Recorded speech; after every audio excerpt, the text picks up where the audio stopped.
أعوذ بالله من الشيطان الرجيم. بسم الله الرحمن الرحيم. إن الله لا يغير ما بقوم حتى يغيروا ما بأنفسهم.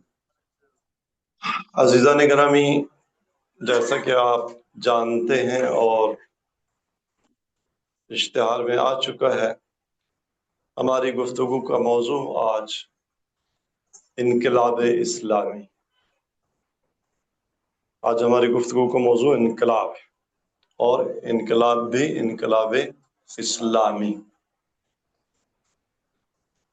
تھوڑی سی مجھے گھبراہٹ اس لیے ہے کہ ہمارے منتظمین جن موضوعات کا انتخاب انہوں نے کیا ہے وہ انتخاب تو بہت درست ہے، لیکن بدقسمتی سے ابھی تک ہمارے ممبر کا یہ ماحول نہیں بنا کہ ایسے موضوعات پر گفتگو کی جا سکے، اس لیے تھوڑا سا خدشہ ہوتا ہے. اگر ہم انقلاب اسلامی یا اسلامی انقلاب پر گفتگو کرنا چاہیں تو سب سے پہلا سوال یہ ہے کہ انقلاب کی ضرورت کیوں پیش آتی ہے، کب پیش آتی ہے، ایک اسلامی انقلاب کے محرکات کیا ہوتے ہیں، وہ کیا ریزنز ہوتی ہیں. اور چونکہ نارملی جب ہم انقلاب کی بات کرتے ہیں تو اس سے مراد سیاسی انقلاب سمجھا جاتا ہے، اور یقیناً سیاسی انقلاب بھی اس انقلاب کی ایک منزل کا نام ہے. یعنی انسانی سماج پر، اللہ کی زمین پر، سوسائٹی پر جو حاکم نظام ہے اس کو تبدیل کر دینا، اسے گرا دینا اور اس کی جگہ نیا نظام لا کھڑا کرنا، یہ انقلاب کا معنی سمجھا جاتا ہے. تو سوال یہ ہے کہ اگر ایک معاشرے میں، ایک سماج میں پہلے سے ایک اقتدار قائم ہے، ایک سٹیٹ قائم ہے، ایک لا اینڈ آرڈر چل رہا ہے، تو کیوں ضرورت پیش آئے، کیوں ضروری ہو جائے کہ ہم اس لا اینڈ آرڈر کو، اس حاکمیت کو، اس اقتدار کو تبدیل کرے، اسے گرائے اور اس کی جگہ ایک نیا نظام لے کر آئے. انقلاب یہی ہے، انقلاب یہی سیاسی سطح پہ.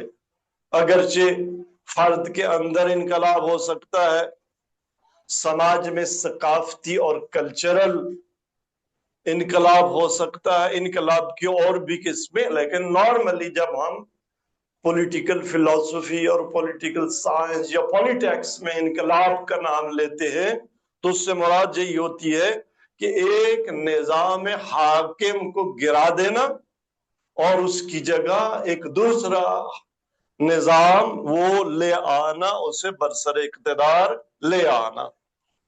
تو کیوں اس کی ضرورت پیش آتی ہے، وہ بھی اسلام کی وصف کے ساتھ کہ انقلاب ایسا ہو جسے ہم اسلامی انقلاب کہہ سکیں، جس کا تقاضا اسلام نے کیا ہو، اسلام نے چاہا ہو کہ اس نظام کو گرا دو اور اس کی جگہ دوسرا نظام لے آؤ.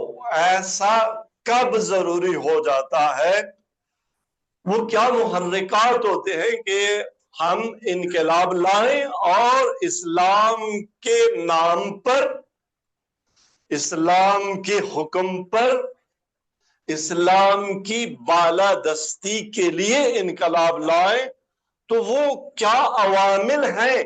ان میں پہلا عامل وہ میں آپ کی خدمت میں جو عرض کرنا چاہ رہا ہوں، اور جن بزرگان نے انقلاب کی تعلیمات، ان کے بیانات، ان کے ارشادات کی روشنی میں یہ گفتگو ہوگی، اس میں ظاہر ہے اگرچہ نام ہمارے اس جو گفتگو کی سیریز چل رہی ہے، اس میں مقام معظم رہبری شہید رہبر سید آیت اللہ علی حسینی خامنئی کے آثار و افکار کی روشنی میں یہ گفتگو چل رہی ہے جیسا مجھے معلوم ہے۔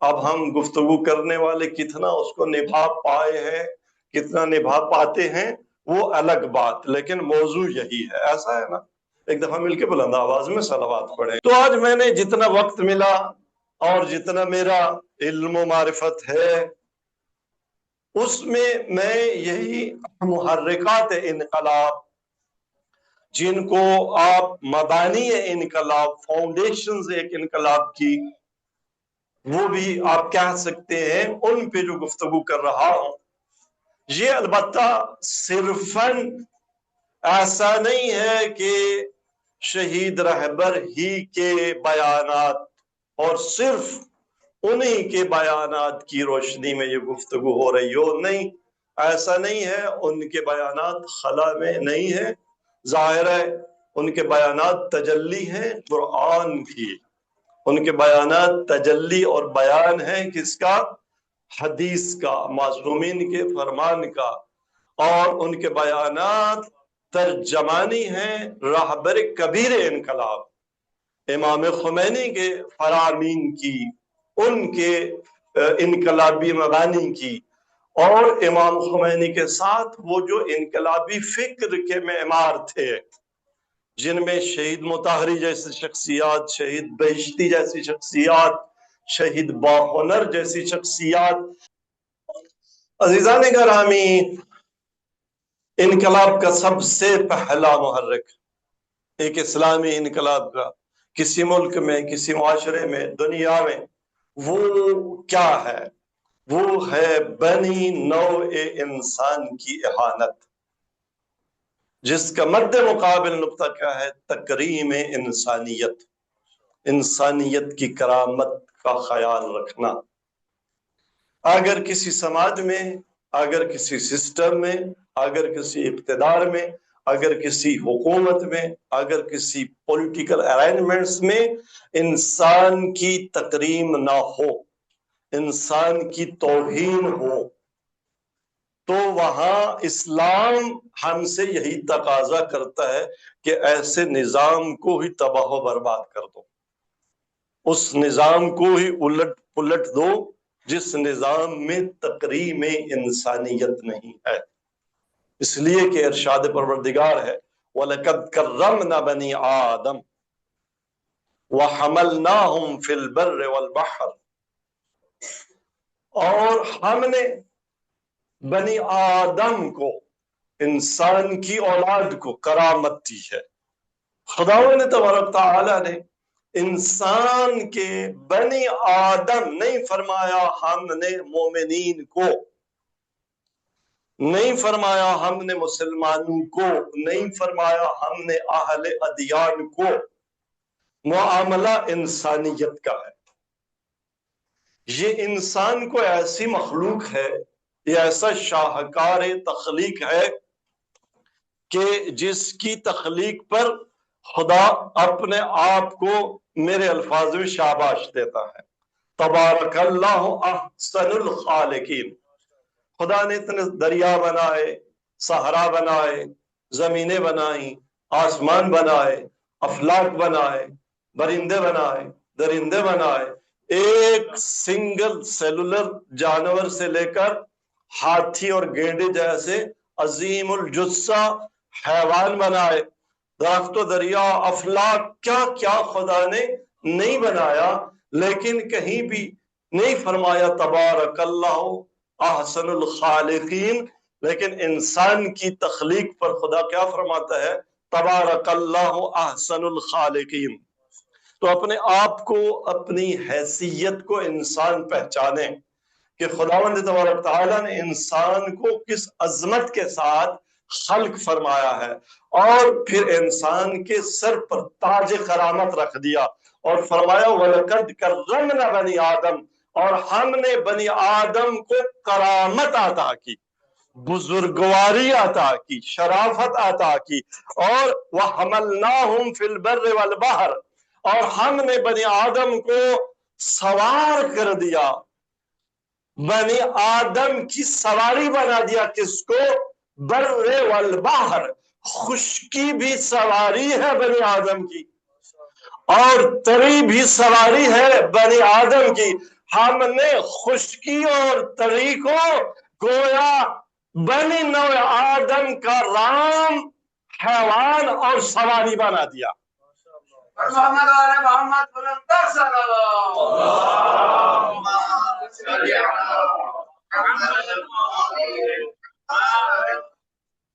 آپ جب ڈرائیونگ سیٹ پر بیٹھتے ہیں اور اچھے ڈرائیور ہیں انشاءاللہ، اور گاڑی بھی اچھی گاڑی ہے، تو آپ سوار ہیں اس پر، اور یہ غلام ہے آپ کی، آپ کے ارادے کی، آپ کے ایکسیلیٹر کی کہہ دوں، آپ جو گیئر لگائیں، آپ جس رخ پہ چلیں، آپ جیسی ڈرائیونگ کریں، یہ حملناہم علی البر والبحر، گویا یہ زمین بھی تمہاری سواری، یہ آسمان بھی تمہاری سواری، ہم نے تمہیں ایسی کرامت عطا کر دی کہ 7 افلاک کو تمہارا موتی بنا دیا۔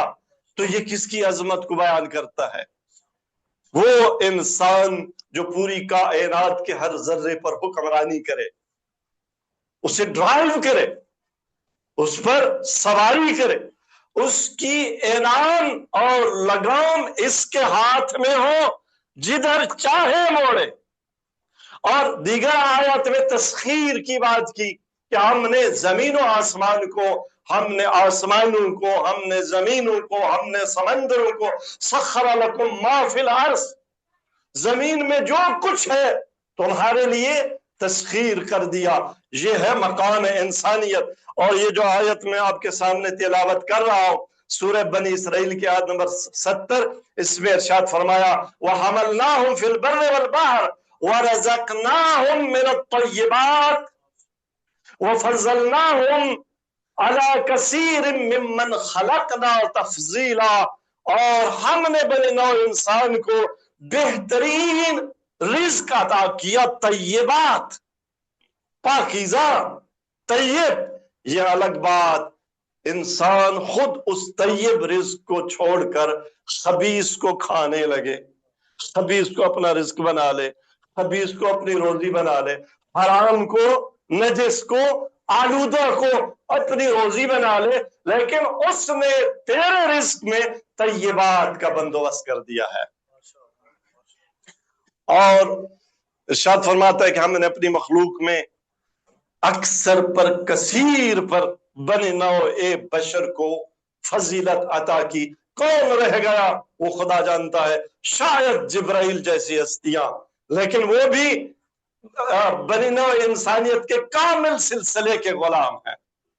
جبرائیل بھی وہاں تسخیر ہے جہاں بنی نوع آدم اپنے کمال آخر پہ پہنچا ہوا ہے، وہاں ملائک بھی سجدہ ریز ہیں۔ بلکہ جب انسان تخلیق ہوتا ہے تو انہی ملائکہ کو حکم ہوتا ہے کہ تم فَقَعُوا لَهُ ساجدین، اس کی عظمت کے سامنے سجدہ ریز ہو جاؤ۔ تو یہ کرامت دی گئی ہے انسان کو، کس نے دی؟ خدا نے۔ اب اگر کوئی شخص، کوئی جماعت، کوئی گروہ، کوئی طاقت، کوئی نظام اس انسان کی توہین کرنا چاہے تو اس نے خدا کی توہین کی ہے۔ اس نظام کو گرانا یہ ابلیس کو گرانے کے مترادف ہے۔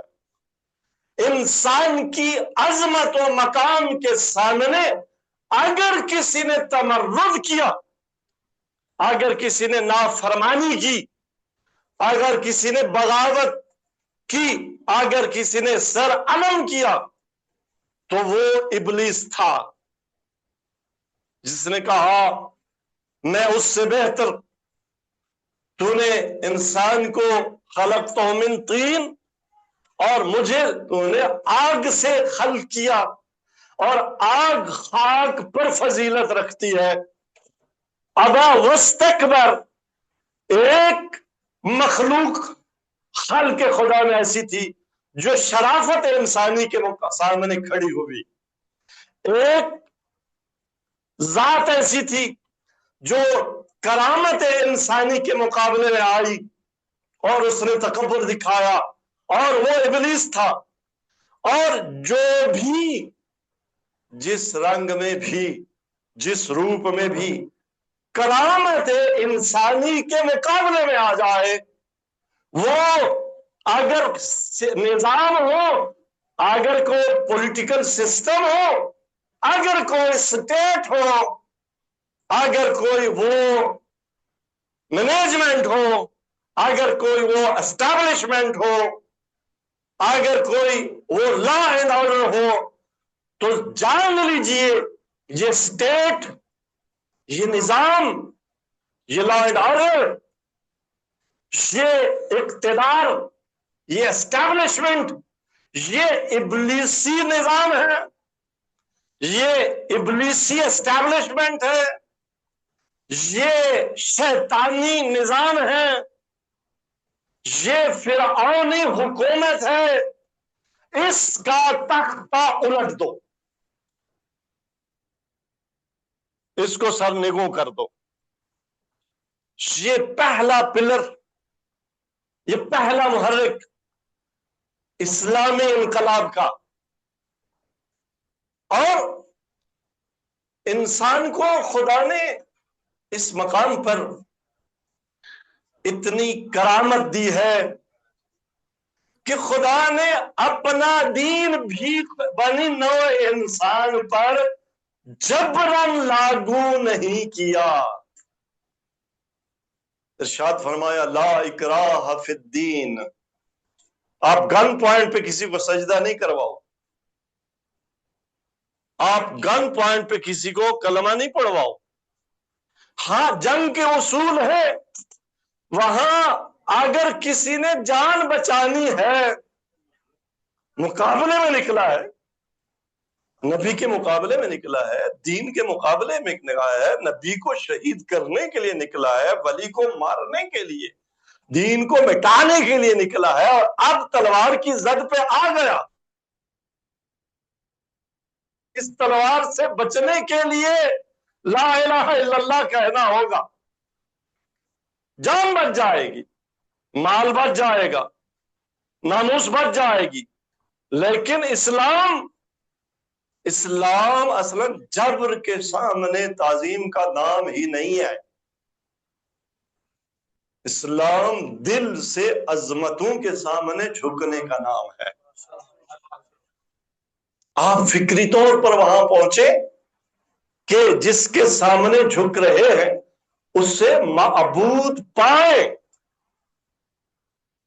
اور یہی درس ہے خطیب نہج البلاغہ کا کہ آپ نے فرمایا کچھ قوم نے ان قومن عبد اللہ، کچھ لوگوں نے اللہ کی عبادت کی جہنم کے خوف سے، جہنم کے خوف سے کی ہو یا علی کی تلوار کے خوف سے کی ہو، کلمہ پڑھ لیا ہو، کچھ نے تو یوں عبادت کی، تلکا عبادت العبید، ایسے ملتے جلتے الفاظ، یہ غلاموں کی بندگی ہے،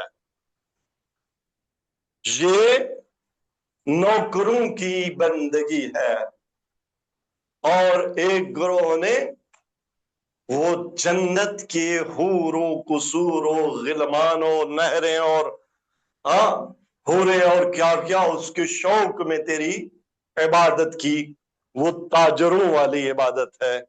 علی نے اگر تیری عبادت کی ہے تو نہ تیری جہنم کے خوف سے نہ تیری جنت کی لالچ میں، بل وجدتک اہلا للعبادہ، علی نے تجھے اس لائق پایا کہ علی کی پیشانی تیرے سامنے سجدے میں گر جائے۔ تو خداوند تبارک تعالیٰ نے دین کو بھی جبری نہیں کیا، لا اکراہ فی الدین، انا ہدیناہ السبیل اما شاکرا و اما کفورا، سورہ دار میں، سورہ انسان کی ابتدائی آیات میں، حل اتی علی الانسان حین من الدہر لم یکن شیئا مذکورا ان خلقناه من امشاج نطفۃ امشاج نبتلی فجعلناه سمیعا بصیرا۔ خدا انسان کی جو آخری حیثیت اور اس کا سٹیٹس اور نیچر بیان کرتا ہے، فجعلناه سمیعا بصیرا، ہم نے انسان کو سمیع سننے والا اور بصیر دیکھنے والا، یعنی اہل علم و معرفت بنا دیا، اور علم و معرفت کے ساتھ ارادہ عطا کر دیا۔ اب انا ہدیناہ السبیل، ہم نے راستہ دکھا دیا، اما شاکرا و اما کفورا، چاہے تو شکر گزاری کا راستہ اپنائے، چاہے تو کفر کا راستہ اپنائے، لیکن انسانیت کی کرامت یہی ہے کہ انسان کا ارادہ حاکم رہے، انسان کی عظمت باقی رہے۔ لہذا اسلام میں، دین میں، خداوند تبارک تعالی نے بنی نوع بشر اور انسان کی رائے کا احترام کیا۔ آج لوگ پوچھتے ہیں کہ یہ اسلامک ڈیموکریسی کیا ہوتی ہے؟ لبرل ڈیموکریسی کے مقابلے میں اسلامک ڈیموکریسی کیا ہے؟ اسلامی جمہوریت کیا ہے؟ بھائی اسلامی جمہوریت وہ نہیں کہ جس میں آپ پبلک کو ووٹ کا حق دیں اس لیے کہ آپ پر سینکشنز نہ لگے، یورپ آپ سے ناراض نہ ہو جائے، ہاں، یورپی یونین آپ کا کوئی وظیفہ اور اسکالرشپ بند نہ کر دے، کوئی ایڈ ختم نہ ہو جائے۔ نہیں، اسلامی جمہوریت یہ نہیں ہے کہ جس میں بندوں کو گنا کرتے ہیں، تولا نہیں کرتے، نہیں، گننے والی نہیں ہے۔ گننے والی جمہوریت پتہ ہے انسان کو کتنا گراتی ہے؟ گننے والی جمہوریت انسان کو اتنا گراتی ہے کہ علامہ اقبال کی اگر ایک شعر کی ترجمانی کروں تو انسان کو گدھا بنا دیتی ہے، انسان کو گرا کر کہاں لے آتی ہے کہ اگر وہ شخص جو گدھے کی مانند ہے، جس کی قرآن نے مثال دی، یحمل اسفارا، بہت سارے لوگ ایسے ہیں نا، قرآن نے جن کی مثال کیا دی ہے، وہ گدھے جن پر کتابیں لدی ہوئی ہوں، وہ گدھے جن پہ کتابیں لدی ہوئی ہوں۔ تو گدھے ایک طرف، اور ان کے مقابلے میں وہ اسکالرز، وہ عالم جنہوں نے 18 سال، 20 سال، 25 سال، 60 سال تک جنہوں نے کسب علم و معرفت کیا، جب ووٹ کاسٹ کرنے جائے تو آپ کا ووٹ اور اس گدھے کا ووٹ برابر ہو۔ ایسا ہے یا نہیں ہے؟ یا نہیں؟ پی ایچ ڈی کا ووٹ 4 شمار کرتے ہیں، اور فرض کریں مزدور کا ووٹ، یا وہ شخص جس کو بھی کلمہ بھی پڑھنا صحیح نہیں آتا، جس کو الف بھی نہیں آتی، اس کا ووٹ 1 شمار ہوتا ہے اور آپ کا ووٹ 10 شمار ہوتے ہیں۔ نہیں، سب کے ووٹ بندوں کو گنا کرتے ہیں۔ اقبال نے فرمایا نا، جمہوریت ایک طرز حکومت ہے کہ جس میں بندوں کو گنا کرتے ہیں، تولا نہیں کرتے۔ آپ اگر سقراط بھی بن جائے، آپ اگر افلاطون بھی ہو، آپ اگر ابن سینا بھی ہو، آپ اگر کسی دنیا کی سب سے بڑی پولیٹیکل سائنسز کی یونیورسٹی کے ڈین بھی اور اس کے ہیڈ بھی کیوں نہ ہو، آپ کا ووٹ اور اس شخص کا ووٹ جس کو سیاست کی الفبے نہیں آتی، وہ برابر ہے۔ یہ لبرل ڈیموکریسی جس نے انسان کی عظمت کو گرایا، خدا نے انسان کی عظمت کو بڑھایا کہ انسان میرا دین بھی اگر اڈاپٹ کرے، اگر میرے ولی کو بھی ووٹ دے، تو شعور و آگہی و ہدایت کی بنیاد پر ووٹ دے. امرہم شورا بینہم. یہ اگر علی کو بھی ووٹ نہ دے تو علی بھی حکومت نہیں کرتا. ایسا ہے یا نہیں ہے؟ تھوڑا میرے ساتھ چلیے گا. اگر بات میں پیچیدگی ہو تو ثقلین بھائی کا گریبان پکڑنا. ایک دفعہ مل کے بلند آواز میں صلوات پڑھیں.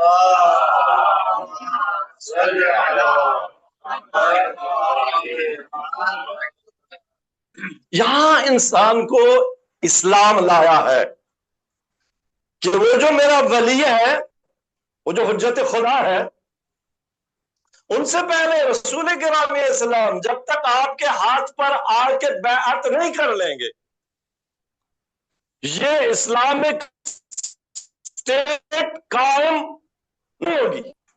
آپ کے بعد جب تک یہ امت، انسان، یہ سوسائٹی آئیں گے نہیں. علی بھی یہی کہیں گے، لولا حضور الحاضر وقیام الحجہ بحضور الناصر.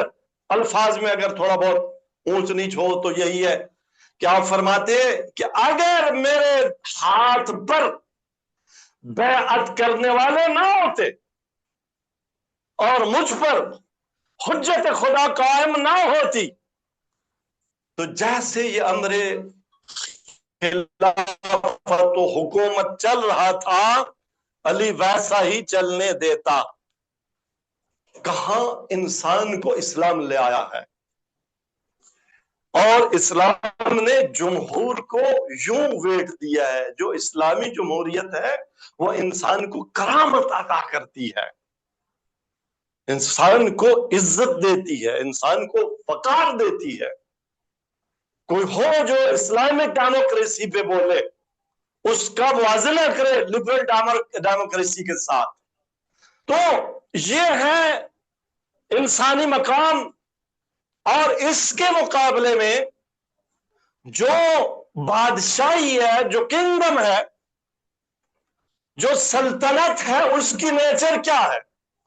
اس کی نیچر قرآن نے ملکہ سبا کے الفاظ میں بیان کی ہے. توجہ فرمائیے گا. جب ملکہ سبا کو حضرت سلیمان کا خط ملا اور پڑھا، اور جو وزیر اور مشیر تھے ان سے مشورہ کیا بھائی کیا کرنا ہے، سرنڈر ہونا ہے یا نہیں، تو وزیروں مشیروں کا مشورہ قیام تھا، بغاوت تھا، نافرمانی تھا، ڈٹ جانا تھا. لیکن وہاں ملکہ سبا کی لاجک کیا تھی؟ ملکہ سبا نے وہاں کنگڈم کی نیچر بیان کی ہے، سلطنت کی نیچر بیان کی ہے. یہ جو طاغوتی حکومتیں ہوتی ہیں، یہ جو بادشاہی ہوتی ہے، اس کی نیچر بیان کی ہے اور قرآن نے کوٹ کی ہے. بولا کیا ضرورت تھی قرآن ملکہ سبا کی ایک بات کو میرے آپ کے لیے بیان کرے؟ ہاں ضرورت تھی. پہچانو حکومتوں کو، پہچانو حکومتوں کی انواع کو، پہچانو ان کی نیچر کو جانو، تاکہ پھر تم ویسا ایکٹ کر سکو جیسا کسی حکومت کے مقابلے میں من حیث الانسان کرامت کا تاجدار ہونے کی حیثیت سے تمہیں جو رول پلے کرنا چاہیے پھر وہ رول پلے کرو. کیا کہا ملکہ سبا نے؟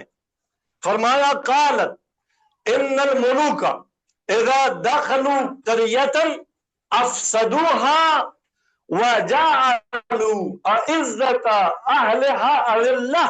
اور آگے چل کر فرمایا وکذالک یفعلون، کہ اے میرے وزیروں سنو سنو، غور کرو اس نقطے پر کہ ان الملوک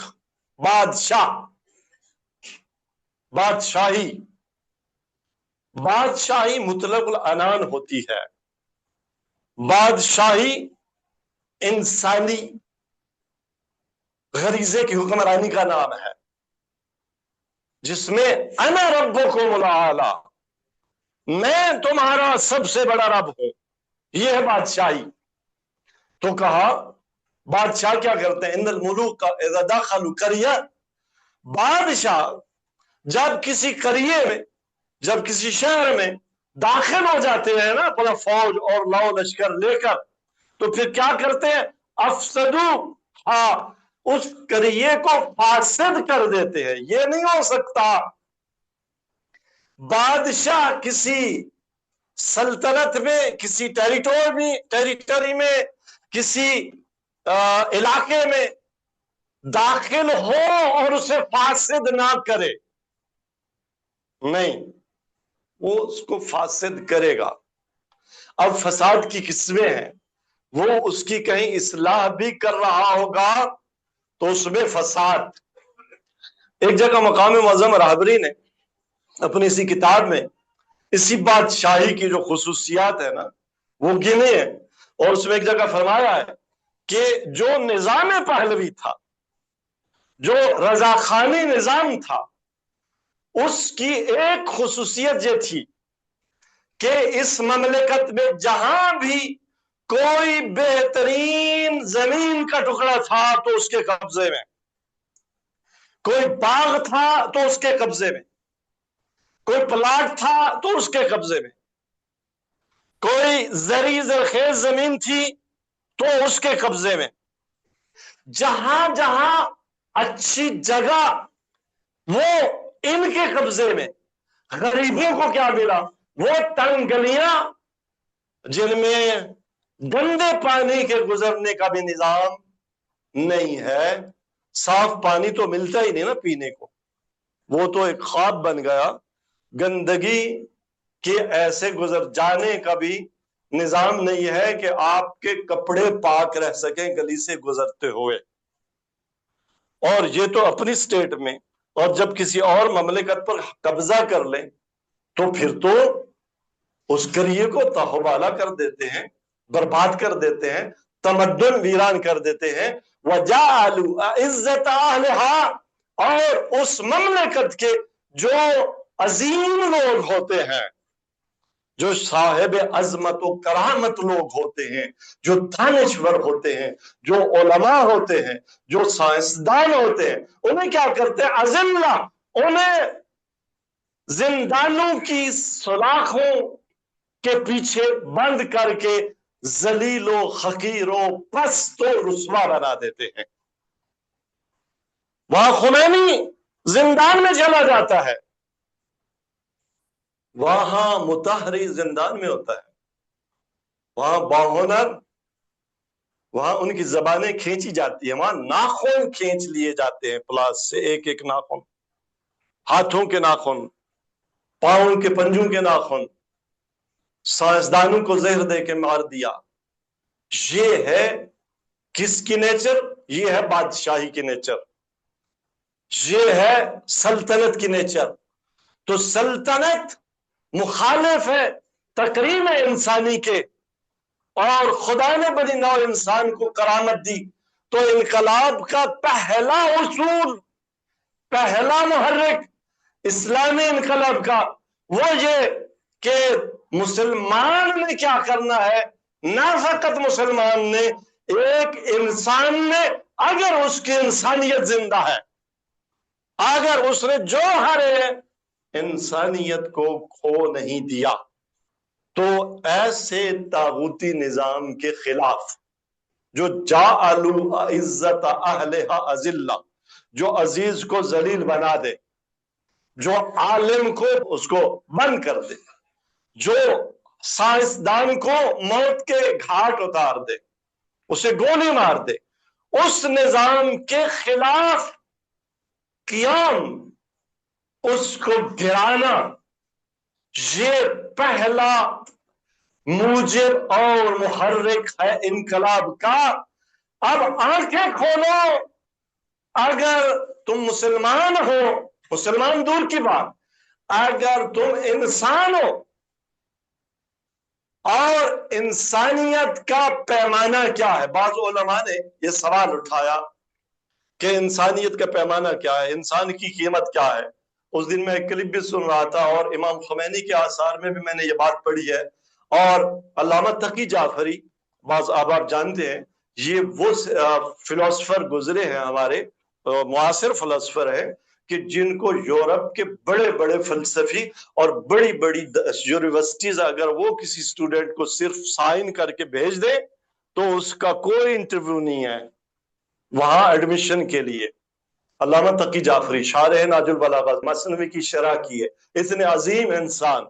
تو کہیں پہ کوئی بڑا سیمینار تھا، بھائی انسان کا ویٹ کس میں ہے، انسان کی قیمت قدر و قیمت کیا ہے، بڑے لوگ آئے، بڑے دانشور آئے، بڑی بڑی تقریریں کی، جب آپ کا نمبر آیا آپ آئے اور ایک جملہ کہہ کے اتر گئے، اور وہ جملہ کیا تھا؟ آپ نے کہا انسان کا ویٹ، انسان کی قیمت وہ انسان کا ارادہ ہے، یہ کہہ کر اتر گئے۔ انسان کے پاس ارادہ کتنا ہے، کتنا صاحب ارادہ ہے، کتنے اپنا ڈیسیژن خود لے سکتا ہے۔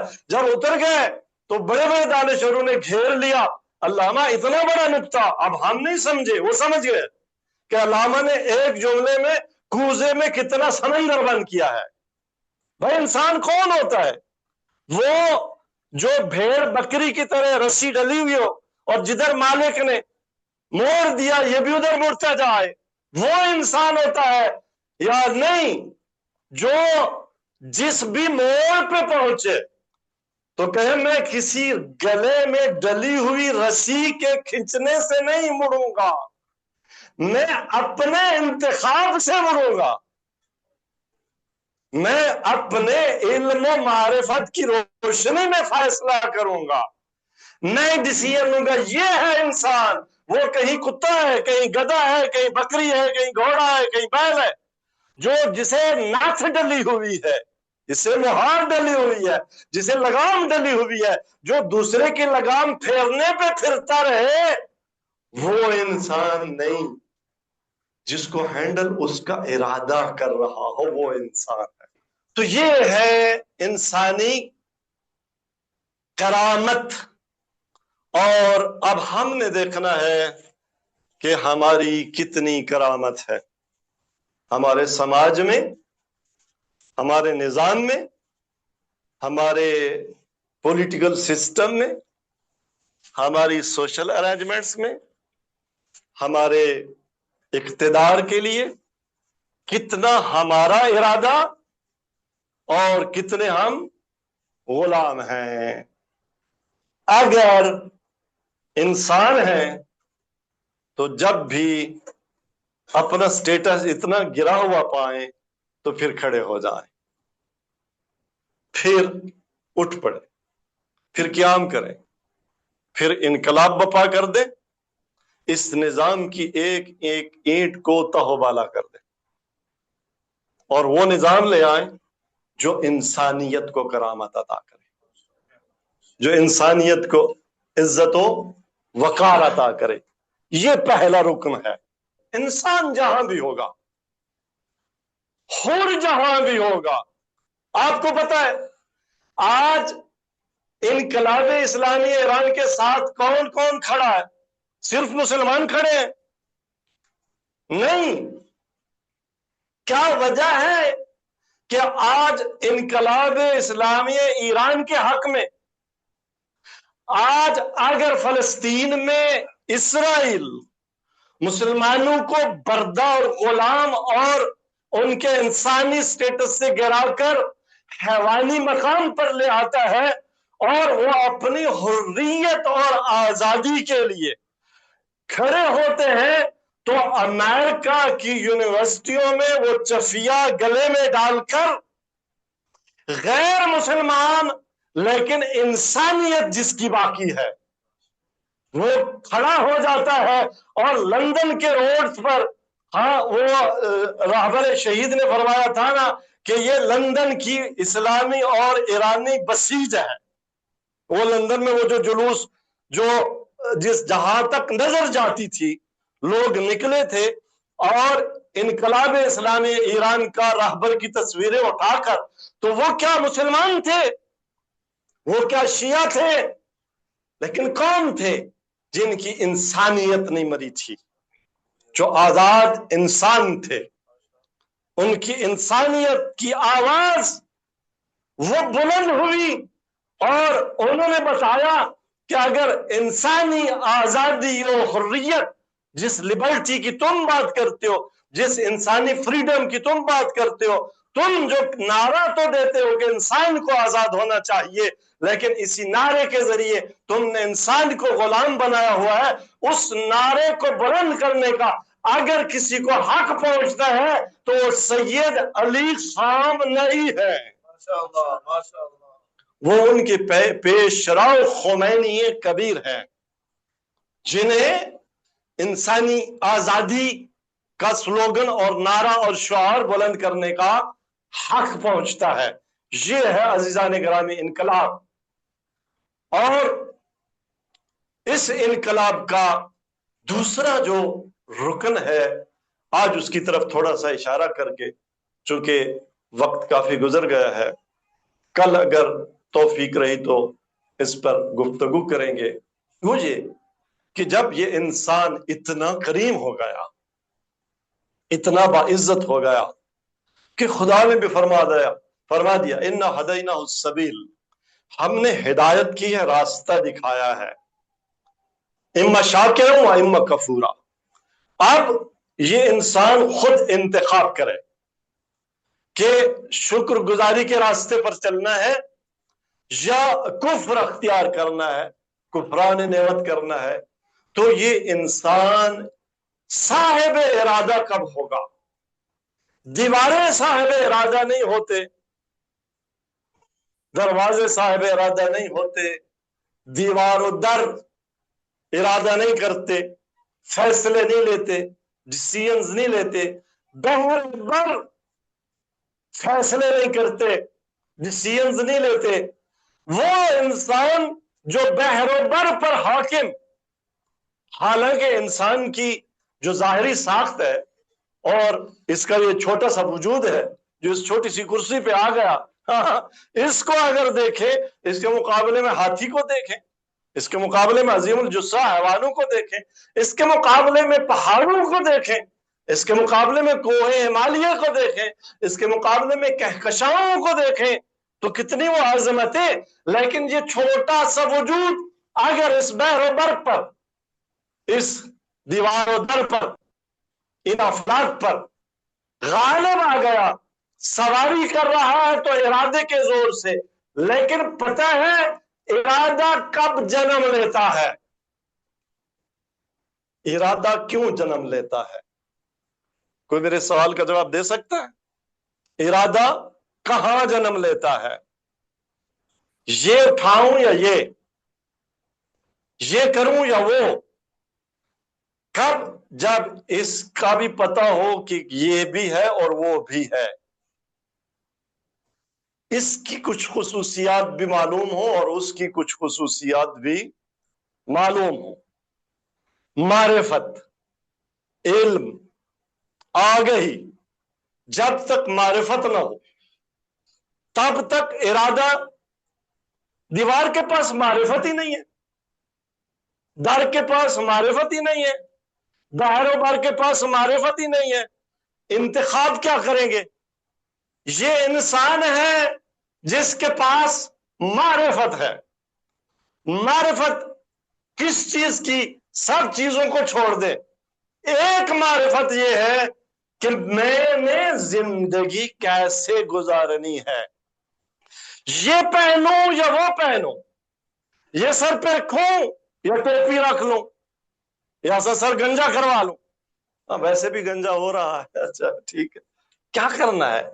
ہاں بھائی شرٹ پہننی ہے یا قمیض پہننی ہے، ہاں او مشرقی دستار باندھنی ہے یا مغربی پینٹ پتلون پہننی ہے، یہ کھانا ہے یا وہ کھانا ہے، اور میرا لائف سٹائل کیا ہوگا، سونا کتنے بجے ہے، جاگنا کتنے بجے ہے۔ اچھا جی، اگر سونے لگے تو کیا کیا کر کے سونا ہے، جاگے تو سب سے پہلا کام کیا کرنا ہے، پھر دن میں کھانا کیا ہے کیا نہیں کھانا، دیکھنا کیا ہے کیا نہیں دیکھنا، سننا کیا ہے کیا نہیں سننا، بیٹھنا کس کے ساتھ ہے، کس کے ساتھ نہیں بیٹھنا،